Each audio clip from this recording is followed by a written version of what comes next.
A very good afternoon to you, and thank you for joining us on BTV Global News at 12. My name is Temitope Oluwafemi. And now to the news in details. Concerns over unclean streets and poor waste management have become a central issue in the ongoing mayor race in Paris as residents express growing frustration with the city's sanitation conditions. The report. With the second round of the election approaching, candidates are intensifying efforts to address what many voters now consider a top priority. Streets in several districts have reportedly been plagued by overflowing trash bins, littered sidewalks, and irregular waste collection, raising public health and environmental concern. One of the leading candidates, Rashida Dati, has brought the issue to the forefront of her campaign. In a widely circulated campaign video, Dati is seen actively participating in sanitation efforts, emptying trash cans and climbing onto a garbage collection truck. The move appears aimed at demonstrating hands-on leadership and a commitment to tackling the city's cleanliness challenges. Dati has criticized current waste management policies, arguing that the situation reflects broader governance failures. She has pledged to implement stricter sanitation measures, improving waste collection efficiency, and restore what she described as the dignity of Parisian streets. The cleanliness debate has resonated strongly with voters, many of whom say the issue affects their daily lives, tourism, and the city's global image. Paris, known for its cultural landmarks and status as a major international destination, now faces scrutiny over its ability to maintain basic urban standards. Other candidates in the race have also responded by outlining their own sanitation plans, promising reforms ranging from increased funding for waste services to stricter enforcement of anti-littering laws. As campaigning enters its final phase, the state of Paris streets has evolved from a local complaint into a defining election issue, one that could significantly influence the outcome of the mayoral race. Evelyn is ably reporting for BTV News. New York Police Commissioner Jessica Tisch has raised concerns over what she described as an escalated terrorism threat facing New York City, warning that recent federal funding cuts could significantly impact the city's ability to prevent and respond to potential threats. The report. This year's federal Homeland Security grant funding has been cut by 40% from federal fiscal year 2024 levels, with the NYPD anticipating a reduction of $36 million, though the final award has not been issued yet. Speaking on the issue, Tisch emphasized that the New York Police Department, NYPD, relies heavily on federal Homeland Security grants to sustain its extensive counterterrorism operations. These operations include the intelligence gathering, surveillance training, and the deployment of specialized units across key locations in the city. According to the commissioner, any reduction in funding from the U.S. government could weaken this system over time, making it more difficult for authorities to detect and disrupt threats before they materialize. She noted that New York City remains a high-profile target due to its global significance, dense population, and economic importance. It is not bureaucratic inconvenience. It is a direct threat to the NYPD's ability to maintain and enhance critical counterterrorism and intelligence operations in New York City, the most visible terror target in the United States. Because of the nature of how these multi-year grants are distributed, this funding gap is not a problem now, today.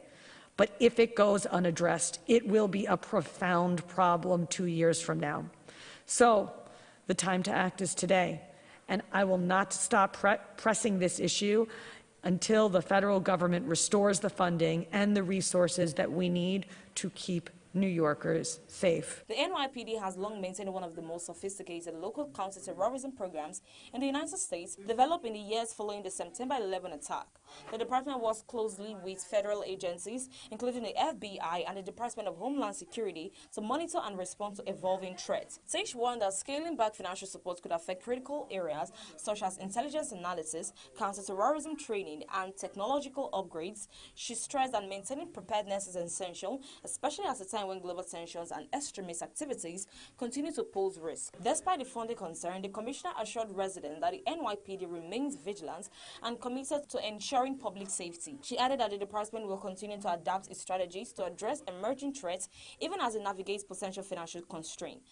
Officials are now calling for sustained or increased federal support to ensure that New York City's counter-terrorism capabilities are not compromised in the future. Evelyn is Zibli reporting for BTV News.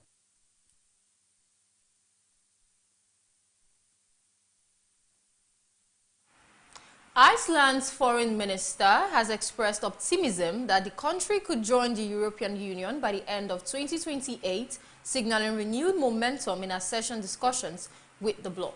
The report.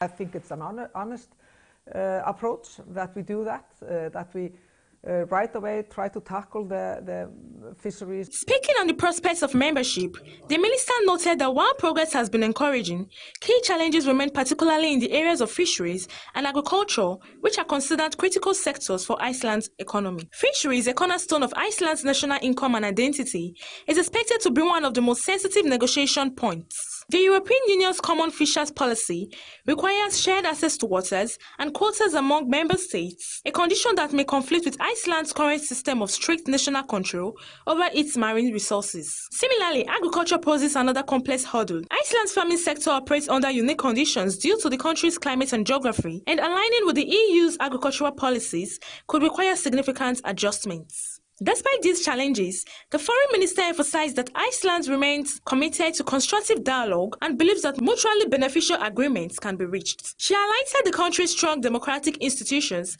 economic stability, and existing cooperation with the EU through the European Economic Area as factors that could facilitate a smoother accession process. The agricultural sector as well as our labor market, welfare system, it's also very important for us.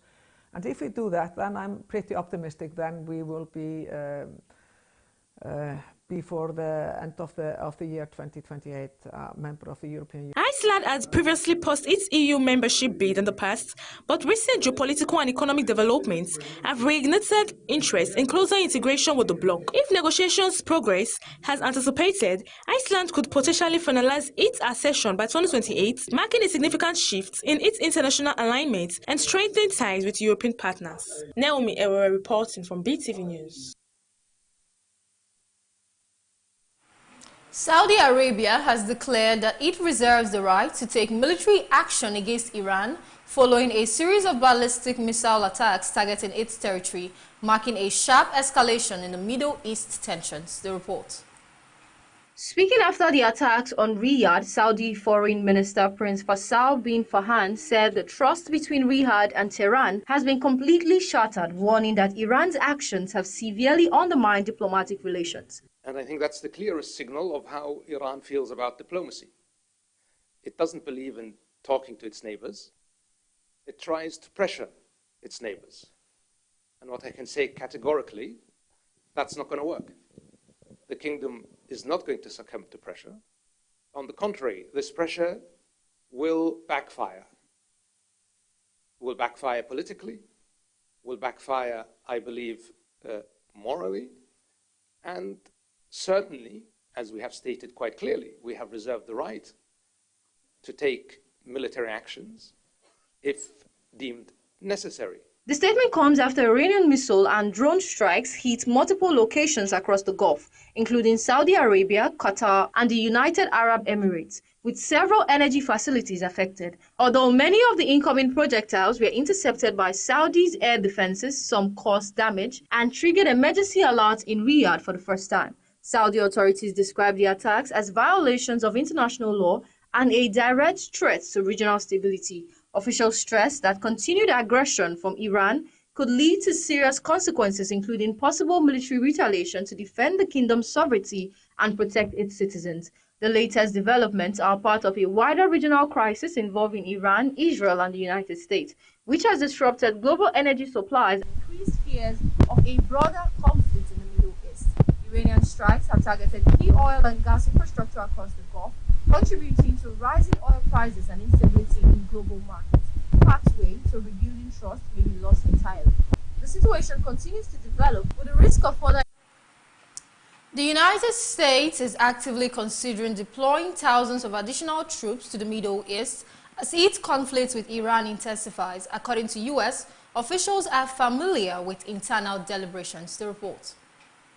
The potential deployment is part of broader military planning under the ongoing campaign against Iran, which has entered a more dangerous phase after weeks of sustained airstrikes, regional retaliation, and disruption to global energy supplies. Officials say the additional troops could be used to secure strategic waterways such as the Strait of Hormuz, a vital transit route, and to protect key infrastructure linked to global oil exports. Sources indicate that U.S. military planners are also weighing more aggressive options, including the possible deployment of ground forces to sensitive areas like Iran's Kang Island, a major hub for the country's oil exports. However, no final decision has been made. The discussions come amid growing concerns over the risk of deeper military involvement. Any ground deployments would expose U.S. troops to Iranian missile and drone attacks, significantly increasing the chances of casualties and further escalation. The conflict, now in its third week, has already seen thousands of strikes carried out under a U.S.-Israel military campaign aimed at weakening Iran's military capabilities and preventing it from developing nuclear weapons. Despite the intensity of the operations, Iran's government remains intact and continues to coordinate retaliatory attacks across the region through allied groups and direct missile strikes. Meanwhile, the war has begun to impact global markets with disruptions to oil shipping routes and rising energy prices following attacks on key infrastructure in the Gulf. President Donald Trump has not ruled out further escalation, signaling that additional military options remain on the table as the United States evaluates its next step in the region. Temitope Oluwafemi reporting for Beetv News. At least 16 people have been confirmed dead after heavy rainfall and intense thunderstorms struck the port city of Karachi overnight, according to local emergency services. The report. The potential deployment is part of broader military planning under the ongoing campaign against Iran, which has entered a more dangerous phase after weeks of sustained airstrikes, regional retaliation, and disruption to global energy supplies. Officials say the additional troops could be used to secure strategic waterways such as the Strait of Hormuz, a vital transit route, and to protect key infrastructure linked to global oil exports. Moving on to business news. A report by Bug IT Tracker has uncovered unexecuted, abandoned and fraudulently delivered public projects across Nigeria valued at about 24 billion naira, according to its 2024-2025 Service Delivery Review released in February 2026. The report. The report found that Benue State, Ondo State, Kwara State, Akwa Ibom State, and Sokoto State recorded the highest levels of unexecuted projects, while Ebonyi State, Katsina State, Bauchi State, Niger State, and Enugu State recorded the lowest.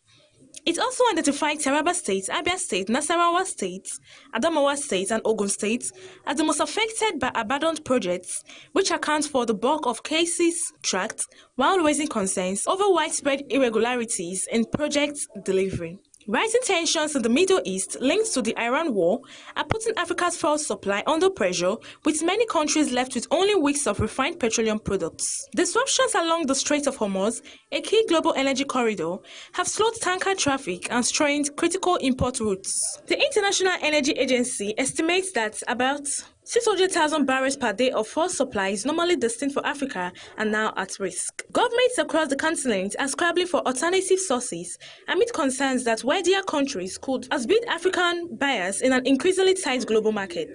Data from Kepler shows petroleum shipments dropping sharply from 580,000 metric tons in January to 183,000 in February, before falling to zero in March.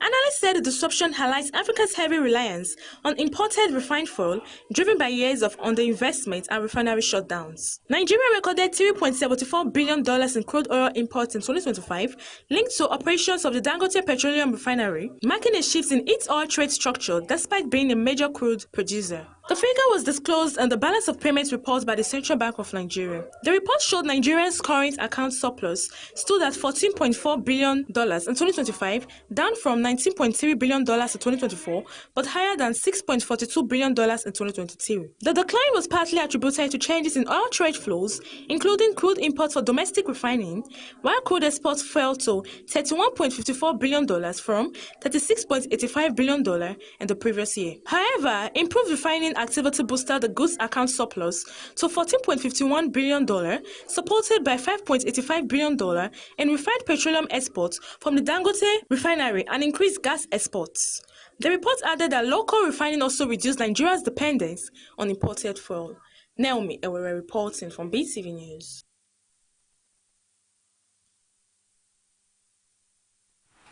And now to entertainment. Viral fish pie seller Alex Salam has stirred fresh reactions after alleging that his widely publicized ambassadorial deal with Eco Hotel and Suites was staged. Evelyn Izebili has details. Speaking during the Clarity Zone podcast interview, he claimed the viral moment that suggested he secured a massive endorsement was orchestrated. According to him, he was taken to the hotel by influencer King Mitri and asked to act as though he was signing a contract in front of management. The move reportedly led many to believe he was lauded a lucrative deal, with earlier reports suggesting a 2-year ambassadorial contract worth between 5 million naira and 20 million naira, alongside perks like accommodation, a car, and performance opportunities. However, Alex now insists the signing was merely for show, casting doubts on the authenticity of the deal that had been celebrated as his major breakthrough. In another development, Afrobeat star Spyro has opened up about his long and challenging journey to success, revealing that his breakthrough in the music industry didn't come easy. Taking to his Instagram, the singer shared that he spent 16 years grinding, facing numerous setbacks and disappointment before finally gaining recognition about 3 years ago. Spyro disclosed that at one point, he reached one of his lowest moments of his life, struggling with the weight of failure and uncertainty about his future. He, however, credited his turnaround to his faith, stating that God changed his story when he least expected it, transforming years of pain into success. Fans and followers have since reacted to his story, praising his resilience and drawing inspiration from his journey. In conclusion, the talented singer who rose to the limelight with his hit song, Who's Your Guy, reminded us that success really comes overnight and that persistence, faith, and belief in oneself are often the keys to eventual triumph. Actor Ryan Gosling is blending humor with science fiction in Project Hail Mary, a new space adventure film he both stars and produces. Based on Andy Weir's 2021 novel, the film follows a science teacher who wakes up alone on a spaceship with no memory and must find a way to save Earth from a mysterious cosmic threat. Gosling said the film combines complex scientific ideas with humor to make the story more accessible, arguing that funny moments can naturally occur even in serious situations. He added that taking on a producer role allowed him to create a balance between comedy and drama, something he felt was often limited in previous projects. Having previously starred in First Man, Gosling said he worked with scientific experts including physicist Brian Cox to ensure accuracy. He described the film as a hopeful, family-friendly story that focuses on problem-solving and collaboration, offering a more optimistic take on the future than recent dystopian films. Evelyn Izebili reporting for Beetv News. And now to the world of sports.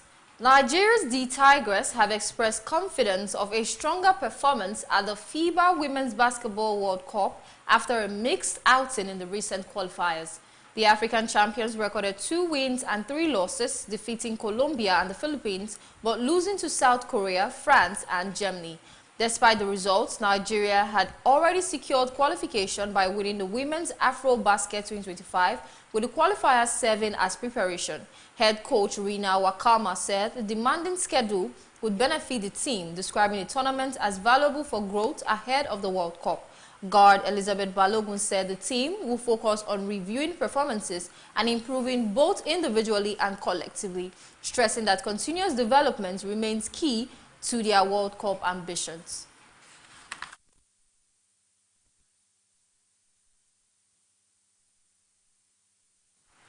Many thanks for staying with us on Beetv Global News at 12. My name is Temitope Oluwafemi. Do have a lovely afternoon and goodbye.